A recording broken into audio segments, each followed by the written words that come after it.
네, 김경래 최강시사 3부 시작하겠습니다. 윤여준 전 장관과 2부에서 인터뷰가 있었는데요. 막판에 이게 평소보다 좀 일찍 끝났네요. 이게 스팟이 80초짜리가 들어와가지고 이게 말씀을 제대로 마무리를 못하고 가셨습니다. 가면서 마지막에 하고 싶은 얘기가 뭐였냐고 제가 여쭤보니까 친박 관련된 정리, 그러니까 박근혜 전 대통령과 관련된 정리는 아마 쉽지는 않을 거다. 근데 공천으로 보여줄 수밖에 없을 텐데 친박 대장으로서 활동을 했던 사람들은 정리를 해야 되지 않겠느냐라고 예측을 하셨습니다. 그 말씀을 제가 대신 전달해 드리고 오늘은 김기식 위원장과 정책 이야기를 하는 식스센스 시간입니다. 김기식 위원장 자리하셨습니다. 안녕하세요. 예, 안녕하세요. 오늘 마지막 시간이에요. 식스센스. 올해 예. 목요일 다음 주 목요일은 2020년이니까요. 예. 그래서 오늘 한 해를 좀 정리하는 예. 경제 정책을 좀 정리하는 시간. 물론 시간이 좀 짧아가지고 뭐 깊이 있게 정리가 될지는 잘 모르겠습니다. 하지만 제가 궁금한 것들을 좀 여쭤보도록 하겠습니다. 네네. 안 그래도 지난주에 홍남기 부총리 저희들이 연결해서 내년도 경제 정책 관련해서 인터뷰를 좀 했었거든요. 네. 자, 그 얘기를 많이 합니다. 이제 앞으로 2020년은 좀 성과를 낼 시간이다. 맞습니다. 청와대가 계속 얘기를 하고. 네네. 근데 그게 될까? 왜냐하면 경제 상황이 어렵잖아요. 네, 여전히 네. 뭐 국제 경제 상황 어렵고 예. 어떻게 보십니까 이거? 예, 하여간 경제 상황은 낙관할 수는 없는 것 같고요. 그러니까 네. 이제 진짜 성과를 내야죠. 그러니까 이제 이 정부가 들어서서 이제 혁신 성장, 그다음에 공정 경제와 함께 소득주도 성장 이 세 가지를 경제 정책의 방향으로 제시를 했습니다. 근데 이제 방향은 제가 봐도 지금도 맞는 것 같은데 문제는 국정을 운영한다는 거는 학자가 아니거든요. 방향이 옳다라는 걸 갖고 스스로를 자부하면 안 되거든요. 그러니까 결국은 정치라는 건 또 국정 운영 성과를 내야 되는데 이 세 가지 정책 방향은 옳을지 몰라도 국민들이 납득할 수 있는 성과는 아직은 부족하다. 그러니까 이제 그 원인을 보면 이제 제일 문제가 된 건 우리나라가 이제 수출과 같은 무역 의존도가 경제 85% 정도 되니까. 근데 이제 대외 환경에서 미중 간 무역 분쟁도 심각하고 세계적으로 경제 자체가 침체되다 보니까 대외 환경 자체가 제일 어려웠던 것 같고요. 두 번째는 한편에서 보면 정부가 52시간제라든가 최저임금 인상과 같은 소득주 성장의 정책 방향은 옳을지 몰라도 그것을 실현해 가는 과정에서 현실적으로 보완해야 될 수많은 것들이 있지 않겠습니까? 모든 정책에는 다 부작용이라는 게 나오게 되니까 그런 이제 부작용들을 미리 막거나 혹은 신속히 보완하는 조치들을 조금 제대로 못해서 생겨났던 문제들도 좀 있는 것 같고 또 하나 세 번째는 저는 우리 정부 초기부터 그런 얘기를 했습니다만 선택과 집중을 해야 된다. 그러니까 막상 정권을 잡으면 다 할 수 있을 것 같지만 실제로는 이 5년제 대통령제에서 정부가 정책으로 할 수 있는 일이 많지 않기 때문에 확실한 거 몇 가지만 집중해도 사실은 5년 안에 성과를 내기 어려운 게 경제 사안인데 그런 선택과 집중을 제대로 못한 것이 아닌가. 그러다 보니까 많은 애는 썼지만 아직까지 성과가 국민들에게 이런 성과가 있습니다라고 말하기에는 좀 부끄러운 성적표 아니냐. 근데 다만 최근에 약간 지표들이 좋아지고 있고 미중 간 그 갈등도 지금 이제 1단계 합의를 가고 있고 해서 내년은 그래도 좀 희망을 가져볼 수 있지 않을까 이런 생각은 하고 있습니다. 물론 이제 홍남기 부총리는 그렇게 얘기하지는 않았지만은 이 사실 경제정책 방향 그 문건을 보면요. 소득주도 성장이란 말이 빠져 있어요. 그러니까 단어로 보면은 빠져 있고 그래서 전체적으로 방향이 좀 선회한 거 아니냐. 투자 위주의 정책으로 그렇게 볼 여지가 좀 있는 것 같아가지고요. 그건 어떻게 보십니까? 최근에 와서 우리 정부가 이제 소득주도 성장에서 이제 좀 기존의 성장 정책으로 돌아서는 거 아니냐 이런 얘기를 합니다만 저는 그거는 아닌 것 같고요. 워낙에 문재인 대통령이 과거 분배냐 성장이냐라는 이분법적 구도를 깨야 된다 이런 관점에서 소득주도라고 하는 일종의 분배지향적인 요소들을 성장과 연결시켜서 이 소득주도 성장론을 제기한 건데요.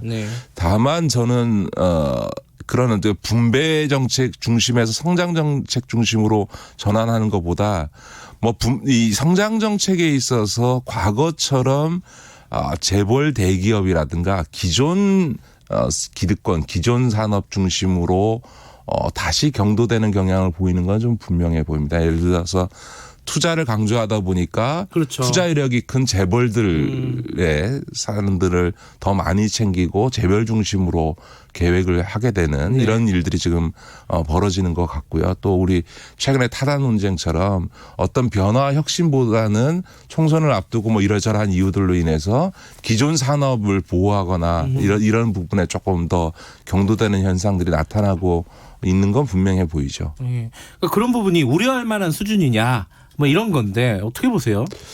저는 경제정책의 흐름에서 놓고 보면 부동산 부분을 빼놓고 예.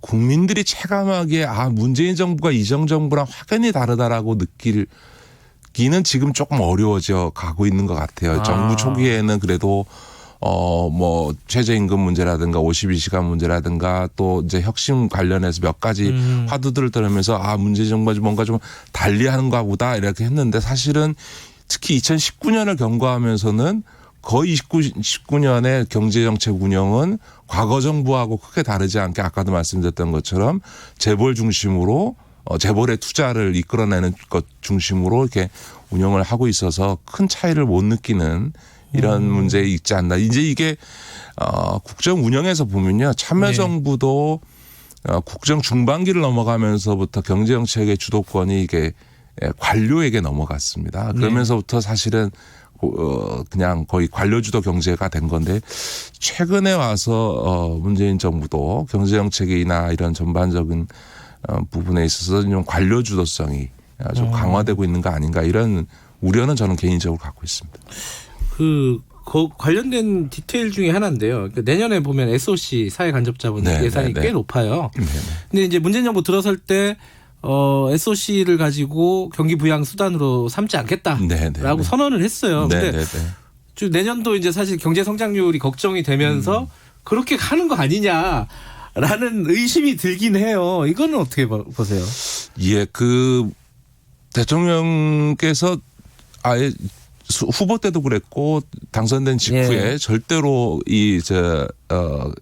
부동산 정책이나 이런 것들을 경기부양상 쓰지 않겠다. 인위적인 경기부양 정책 안 쓰겠다라는 얘기도 하셨고 또 사람에게 투자해야지 왜 자꾸 이 토건 국가적으로 이런 도로에나 이런 건물에 투자하냐 이런 얘기를 하셨는데 그래서 사실 실제로 SOC 예산이 다른 첫 해 예산 편성할 때는 복지 예산의 증가에 비해서 적었는데요.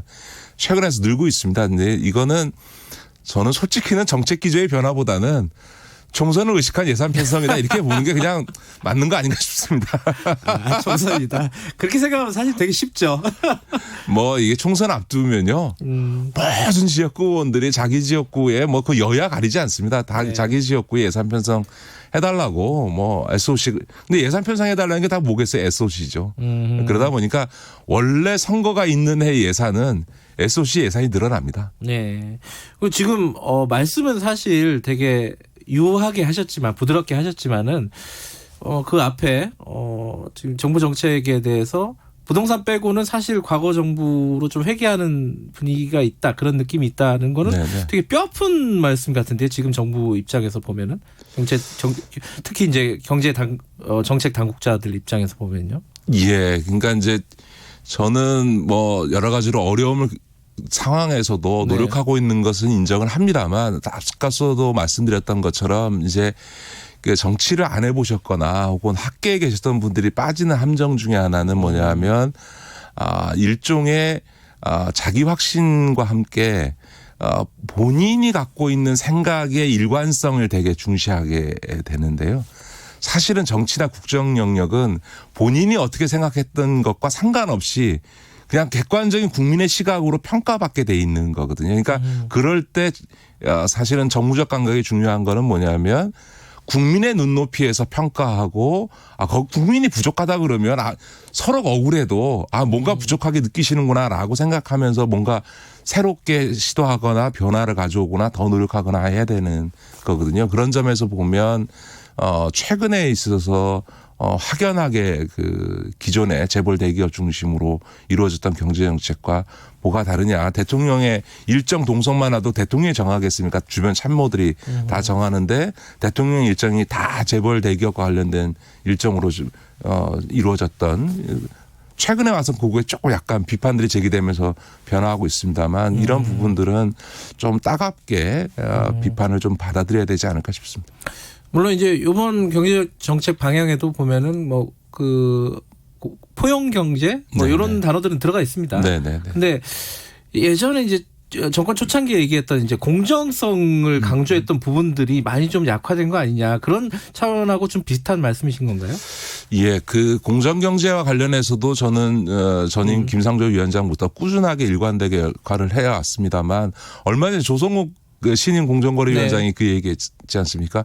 노력해온 건 맞는데 국민의 눈높이에서 보면 체감도가 왜 이렇게 떨어지냐라는 질책에 대해서 겸허히 생각해라라고 신임 위원장이 얘기를 하잖아요. 그러니까 네. 소위 가불관계 부분에 있어서는 노력은 했지만 체감하지 못하는 게 있고 무엇보다 재벌의 지배구조 문제라든가 재벌들의 일감 몰아주기라든가 이런 부분에 있어서는 너무 이 단계적 접근을 하다 보니까 가시적인 성과가 하나도 없고 제도 개혁도 제대로 이루어지지 않았던 거 아니냐라고 하는 이런 비판들이 제기되고 있는 거죠. 뭐 제도 개혁 같은 경우는 상당 부분은 이제 국회에서 처리해야 될 부분인데 그 네. 부분은 막혀 있고. 그러니까 이 정부 초기에 예. 제도 개혁 부분들을 강하게 밀어붙였어야 되는데 그거를 이제 재벌들의 협조를 기다리겠다라고 하면서 가장 힘이 있었던 정부 출범 1년을 그냥 제도 개혁을 손을 놔버리니까 그렇게 되니까 그 다음에부터는 이제 아예 국회에서 제대로 추진이 안 되는 이런 문제가 발생을 하고 있는 거죠. 그러니까 저는 뭐 우리 정부의 관계자, 경제정책 관계자들이 노력하고 있다라고 하는 것 또 상황을 그렇게 낙관하지 않는다는 건 분명히 인식을 합니다만 그러나 어쨌든 정말 다시 한번 말씀드리면 국민의 눈높이에서 정책을 점검해야 한다. 그 정치라는 게 국정 운영이라는 게 그런 거다. 이런 말씀을 다시 드리고 싶습니다. 아까 이제 부동산 정책은 빼고 나머지 정책들을 보면 그렇다라고 말씀하셨는데 그럼 부동산 정책을 잠깐 듣겠습니다.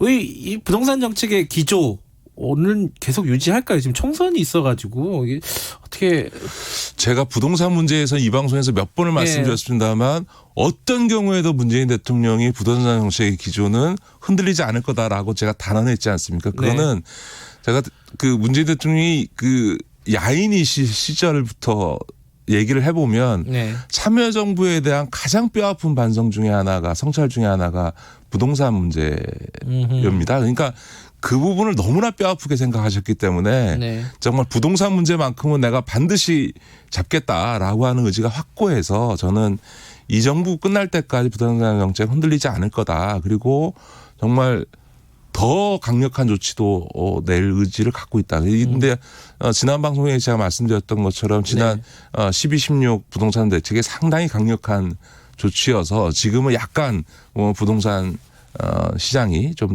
잡혀가는 분위기로 가고 있는 거 아닌가. 좀 더 지켜봐야 되겠지만요. 지금 관망세인 것 같은데 효과가 진짜 어떻게 나타날지는 조금 내년쯤 가봐야 알 것 같아요. 그렇죠. 좀 더 지켜봐야 되긴 합니다만 이번에 시장에 준 가장 큰 효과는 개별 제도의 효과. 다시 말해서 예를 들어서 대출 규제라든가 이런 걸 통해서 돈의 흐름을 금리를 손대지 못하는 조건에서 대출 규제를 통해서 돈의 흐름을 잡고 그다음에 보유세를 높여가지고 나 혹은 양도소득세 이런 부분들에 있어서 세제 조치를 통해서 소위 투기적인 부동산 보유에 대해서는 이 세금으로 제재하는 이런 수단들이 강력히 동원되는데요.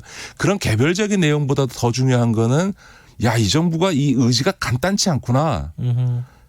이게 게임 한다고 해서 이게 정부가 어느 순간 이제 그냥 백기 들고 혹은 투항하거나 혹은 양보하거나 후퇴할 생각이 별로 없구나라고 하는 그런 강력한 메시지는 시장에 주는데 성공하지 않았나 저는 그런 점에서 평가합니다.